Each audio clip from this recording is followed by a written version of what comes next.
원정에서도 김 이렇게 연호를 하게 만든 김민재의 미친 수비력, 그리고 공격진의 원더골까지 사수올로전 후토크 해보겠습니다. 안녕하세요, 통기자입니다. 자, 18일 한국시간 18일 이탈리아 레조 이탈리아 지역에 위치한 마페이 스타디움에서 2022-2023 세리아 23라운드를 치른 나폴리 사수올로에 2대0으로 승리했습니다. 나폴리가 리그 7연승을 달렸고요. 20승 2무 1패로 승점 62점이 됐습니다.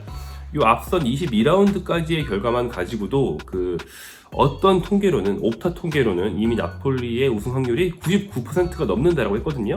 그런데 계속 승리를 이어나가고 있기 때문에 매 경기 확률은 높아지겠죠? 지금은 뭐 99.5, 막 99.7 이럴지도 모르겠습니다. 이제 우승을 못하면 이상한 시즌이 되어가고 있고요. 자, 일단 사솔로라는 상대팀은 공격적이고 조직적인 팀 컬러로 한때 돌풍을 일으켰던 팀입니다. 또 유망주 배출도 잘하고요. 그래서 저는 이제 앞선 저희 볼리TV의 다른 컨텐츠에서 포항 스틸러스의 비유를 하기도 했는데 괜찮은 팀이에요. 하지만 이번 시즌 성적은 좋지가 않습니다. 그럼에도 불구하고 좀 압박을 많이 하고 적극적인 컬러가 있어서 언제든 강팀 상대로도 한 방을 내릴 수 있는, 좀 방심할 수는 없는 상대죠. 하지만 나폴리에게는 그렇게 어렵지 않았습니다. 먼저 이 경기 얘기를 하려면 흐비차와 오시멘 얘기를 먼저 하는 게 좋을 것 같죠? 흐비차 크바라첼리아가 이 경기의 주인공이었습니다. 이 사소올로도 나폴리와 마찬가지로 왼쪽 윙어가 가장 위협적인 공격 루트거든요. 이번 시즌 세리아 최고의 왼쪽 윙어는 단연 이 흐비차 크바라첼리아인데, 왼쪽 윙어 중에 2위를 꼽는다면 아마도 사스올로의 로리엔테라는 프랑스 국적의 굉장히 뛰어난 드리블을 잘하는 윙어 유망주가 있어요. 그래서 이 두 선수의 대결이었거든요. 그런데 이 경기에서 난 건 결국 로리엔테가 아닌 흐비차였습니다. 흐비차가 전반 12분 중앙으로 이동하면서 올리베라의 패스를 받은 다음에 거의 중앙선 부근부터 상대 문전까지 퍼스트 터치를 한 명 제치고 태클을 피하면서 한 명 제치고, 그러면서 다음에 수비가 붙지 못하게 드리블한 다음 문전에서 타이밍을 빼앗는 슛으로 마무리를 하는 굉장한 개인 능력으로 선제골을 넣었습니다. 이렇게 크바라첼리아가 먼저 날았고요. 그 뒤에 로리엔테가 여러 번 반격을 해서 골대도 맞히고 했지만 결국에는 득점을 하지 못했어요. 그래서 크바라첼리아는 본인 출장 경기 기준으로 5경기 연속 공격 포인트를 기록하고 있고, 최근 5경기에서 4골 4도움으로 굉장히 좋은 모습 보여주고 있습니다. 현재 리그 기록 10골 9도움입니다. 이미 10을 달성했다라고 말씀하시는 분들도 있는데 컵대회를 포함하면 그게 맞아요. 하지만 10 얘기는 보통 리그만 가지고 하고, 그리고 이제 세리아 공식 통계상 현재 크바라첼리아는 9도움입니다. 그래서 10골 9도움이 맞고요. 곧 10을 달성할 수 있는 그런 위치까지 왔죠. 이번 시즌 최고의 윙어 중 한 명이라고 할 수 있겠습니다. 전 세계를 통틀어서요. 컵대회를 포함하면 12골 12도움입니다. 다음 오시멘, 그 다음 오시멘의 차례였는데 전반 33분 오시멘도 원더골을 넣었습니다. 아미르 라흐마니 센터백이 롱패스를 줬는데 이걸 받았어요. 상대 골문 근처에서 받았는데 상대 수비수가 잘 견제를 해서 이제 득점을 할 수 있는 각도, 슛을 할 수 있는 각도가 없어 보였거든요. 하지만 굉장히 좁은 각도에서 우겨내는 슛, 속칭 말하는 무각슛을 성공시키면서 오시멘이 골을 추가합니다. 이게 리그 18호 골이었고요. 최근 8경기 연속 골, 8경기 동안 10골입니다. 나폴리가 카타르 월드컵으로 이제 리그가 중단됐다가 재개된 이후에 인테르 밀란과의 경기 하나 패배하고 나머지는 다 이기고 있죠? 이긴 경기에서 오시멘이 전 경기 득점 중이다. 이렇게 보시면 이해가 쉽겠습니다. 이 두 듀오가 굉장히 좋은 활약 보여줬기 때문에 나폴리가 초반부터 좀 쉽게 앞서 나갈 수 있었고요. 초반에 좀 저항을 강하게 했던 사스올로는 원래는 좀 수비적으로 나오다가 크바라첼리아의 골이 억지로 사스올로를 좀 끌어올린 셈이 됐어요. 수비에만 집중하면 더 이상 이제 무승부를 할 수 없게 됐으니까 사스올로가 압박을 하다가 또 두둑에 맞고 이런 패턴이 이어지면서 나폴리가 쉽게 이길 수 있었습니다. 하지만 이 오시멘에 대해 얘기를 하자면 이날 나온 부상 우려를 또 얘기 안 할 수가 없는데요. 후반 39분에 오시멘이 다리 뒤쪽을 만지작거리면서 교체가 됐어요. 그러니까 오른쪽 햄스트링 부상 우려가 있습니다. 그러면서 벤치로 물러나고 디에고 시메오네가 들어왔는데요. 이 시즌 초반에도 오시멘이 부상으로 빠진 적이 있고, 오시멘이 원래 잔 부상이 좀 잦습니다. 이번 시즌 오시멘이 자기 본인의 리그 최고 커리어 하이 득점을 할 수 있었던 이유 중에 하나는 기량 향상도 있지만 건강 유지도 있거든요. 그래서 부상이 좀 원래 있는 선수라서 우려가 좀 되는 상황인데요. 문제는 이제 시즌 초반과 지금 상황이 다르다는 거예요. 시즌 초반에는 오시멘이 빠진 상태에서 라스파도리를 선발로 쓰면서 라스파도리가 최전방에 잘 적응을 해줬고, 그래서 문제가 없었습니다. 하지만 지금은 라스파도리 역시 가벼운 부상으로 빠져있기 때문에 두 명이 동시에 빠진 상황이다.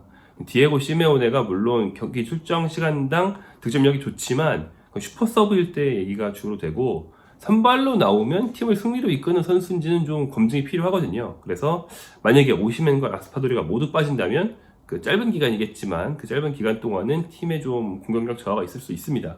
그리고 하필 챔피언스리그가 다가오고 있죠. 챔피언스리그 16강 첫 경기가 이제 다가오는 주중 경기 22일 열리는 프랑크푸르트 원정이거든요.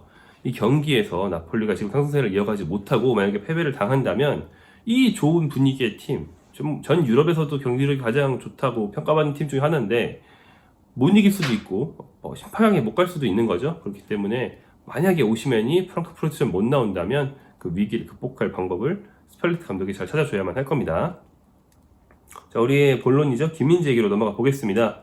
김민재의 경기에 대해서 후스코어드, 각종 세부 기록을 집계하고 또 통계를 내주는 서비스죠. 후스코어드가 산출한 평점은 7.3점으로 상당히 준수했습니다. 포백 중에 제일 높았어요. 포백 중에 제일 높다는 게 이날의 의미가 있는 게 어떤 의미가 있냐면 김민재 파트너 수비수인 라흐마니, 그 다음에 레프트백인 올리베라는 도움을 기록을 했어요. 그런데 김민재는 공격 포인트가 없었는데도 어시스트를 한 선수들보다 평점이 높았다는 거예요. 공격 포인트를 제외한, 그러니까 득점 관련 상황을 제외한 모든 부분에서 김민재가 제일 많은 자잘한 스탯을 쌓았다는 거죠. 경기 내내 기여도가 엄청 높았다는 겁니다. 자, 이날도 경기장 위의 모든 선수 중에서 가장 공을 오래 잡고 있는 선수였습니다. 개인 점유율이 9.5%예요. 경기력에 막 점유율이 밀리는 팀들은 한 팀 통틀어서 그 경기 점유율 30%인 경우도 있잖아요. 근데 김민재는 혼자 거의 10%였다는 겁니다. 굉장히 높죠? 볼 터치 횟수 113회로 이 경기 1위였습니다. 그러면서 패스 성공률은 90%로 상당히 준수했죠. 김민재가 이날 가장 돋보인 건 좀 공중볼이었습니다. 공중볼 획득 횟수가 이 경기 통틀어서 두 팀 합쳐서 11회 나온 경기였어요. 그러니까 사스올로나 나폴리나 롱패스를 잘 안 하다 보니까 헤딩 경험을 잘 안 하거든요. 근데 두 팀 합쳐서 11회인데 그중에 김민재가 5회를 했습니다. 굉장히 높죠? 나폴리의 성공이 총 6회였는데 그중 김민재 혼자 5회를 기록했어요.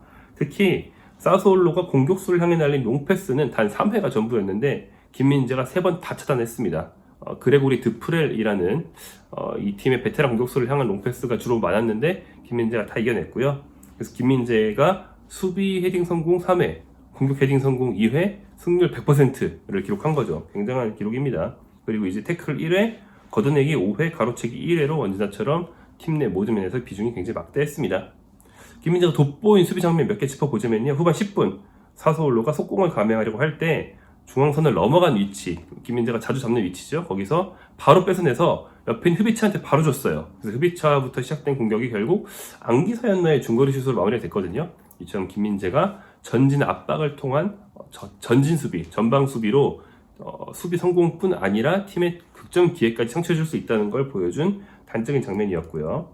또 후반 28분에도 재밌는 장면이 있었는데 세트피스에 가담했던 김민재, 세트피스 공격 킥이 흘러나가는데 김민재 옆을 지나서 사이드라인으로 나가고 있었거든요. 김민재가 이걸 전속력으로 따라가서 나가지 않게 살려냈습니다. 마치 무슨 윙어들이 많이 하는 플레이처럼 김민재의 스피드가 돋보인 상황이었고 리플레이까지 나오는 그런 상황이었어요. 그리고 이제 후반 31분에는 김민재가 빌드업을 하다가 자주 올라가잖아요. 최근 몇 경기는 많이 안 올라가는 것 같았는데 이날은 오시멘에게 준 다음에 본인이 미끼 역할을 하기 위해서 페널티박스 안까지 전속력으로 침투했습니다. 근데 오시멘이 볼키핑에 실패했는데 그러자 김민재는 또 전속력으로 자기 진영으로 복귀를 해야 했죠. 네, 왕복 셔틀러는 한 셈이 됐지만 김민재는 지친 기색이 크지 않았습니다. 경기 내내 좋은 수비력을 보여준 김민재는 이제 후반 30분쯤에 사솔로가 공격수를 대거 넣으면서 크게 한번 역습을 시도했는데 이때 다 막아냈습니다. 자, 그러면서 이날 재밌는 장면들이 여러 번 나온 건 또 뭐냐면 우리 귀에 들리는 특이한 소리가 있었습니다. 사솔로 원정이지 나폴리 홈이 아니었음에도 불구하고 이상할 정도로 나폴리 측 관중들이 많았어요. 그러니까 경기 중계 카메라도 계속 관중석을 잡아주는데 나폴리 측 관중이 뭐 거의 다인 것처럼 보이더라고요. 그래서 김민재가 조금이라도 좋은 플레이를 하면 김 이런 소리가 원정 경기장에서 계속 나왔습니다. 이게 최근 나폴리 팬들이 도입한 조직적으로 도입했다기보다는 자연스럽게 나오게 된 새로운 응원법인데 김민재가 좋은 플레이를, 좋은 수비를 보여주면 이제 김 이렇게 연호를 하는 거예요. 그런데 이날 제가 이제 중계로 통해서 들린 것만 해도 거의 10번 가까이 됐을 정도로 현지 팬들은 김민재가 좋은 수비를 하기를 기다리고 있습니다. 그러니까 그냥 좋은 수비를 하는 걸 못 보고 흘러 지나가는 게 아니고 김민재가 좋은 수비를 하는 걸 기다리고 있어요. 그때 환호를 해주고 연호를 해주기 위해서. 그 정도로 인기가 높아졌고 김민재 하면 좋은 수비의 대명사로 이미 자리를 잡았다. 이렇게 보시면 되겠습니다.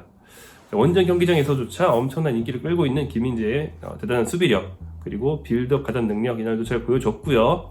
나폴리의 우승은 뭐 거의 확정에 가깝게 가고 있습니다. 이제 다가오는 주중 경기 챔피언스리그에서 활약을 또 기대해 보겠고요. 김민재 선수의 기타 이적설에 대해서는 저희가 이제 이미 마련해 놓은 영상이 있거든요. 한국 시간 어제 4대 축항을 통해서 마련해 놓은 영상이 있으니까 이것까지 아울러 보시면서 김민재 선수에 대한 이야기 주말에 풍성하게 누리셨으면 좋겠습니다. 감사합니다.